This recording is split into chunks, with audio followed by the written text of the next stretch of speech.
cloudy out today, and it appears that those lake effect bands have moved north, pretty much over Orchard Park, which is where the Bills will be playing on Sunday. So they are looking for people to shovel the stadium. I always find that kind of funny. But I don't think that's a job that I would want to do, shoveling the entire stadium out. So I need some recommendations for some gloves. I know I can't have the best of both worlds, having smartphone gloves in addition to having warm gloves, but I was out here for literally 15 minutes earlier, forking up the hay to the cows while I was letting that calf nurse, and my hands were frozen. I couldn't stay out here until she was done eating because my hands were frozen. Now, my husband got me these at the beginning of fall, well, actually end of fall, beginning of winter this year. These are brand new gloves. And in the past, they seem to have worked well enough that my hands wouldn't freeze, but usually I'm shoveling manure if I'm out here doing this, or like I'm working for an hour, I've got my snow pants on, I am radiating heat at that point.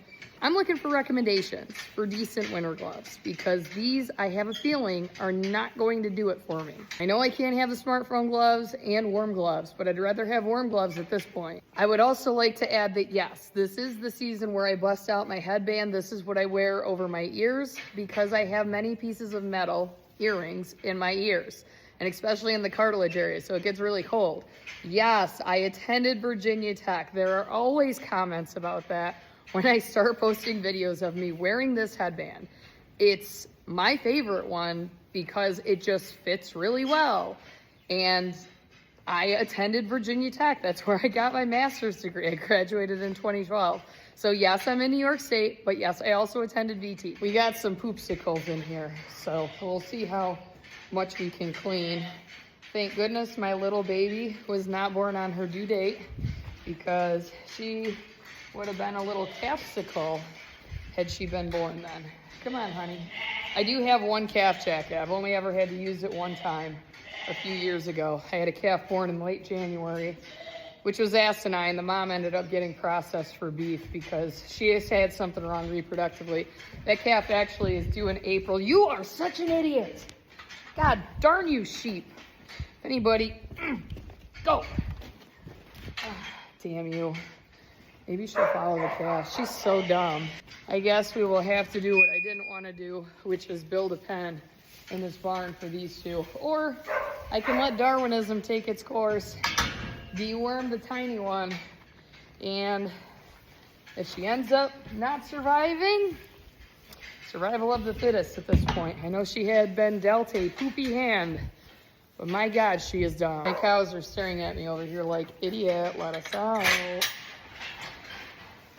They're very well trained. I love my beef cows. This one right behind me was the heifer that was born. It'll be coming up on 2 years. And she almost was unalived because her mom dropped her in the snow out by the sheep barn. And we'd gotten a lot of fresh snow that day and it was sub-zero temperatures. By the time I found her, she was only a few minutes old, and I had never had a calf in sub-zero temperatures before because we always calved in March, April, and May. So we had never dealt with that before, and it didn't take me too long. I tried to dry her with the air dryer or blow dryer, and then I finally just took her up to the coal stove, and she played with my dog for a little bit. After she warmed up, she was very lethargic. And then my children came home and I was feeding it a bottle. So it was on a school day. I happened to have a doctor's appointment, and it was by a miracle that I was home to save her as well. So that's exhibit A, and B, why I don't like having calves in the fall, winter, and spring. But for showing and for my children, it's kind of ideal. And the worst part is we have a massive puddle right in front of the sheep barn and right in front of the walk-in door of the cow barn. And of course, when it gets covered in 2 feet of snow, you can't tell where it is.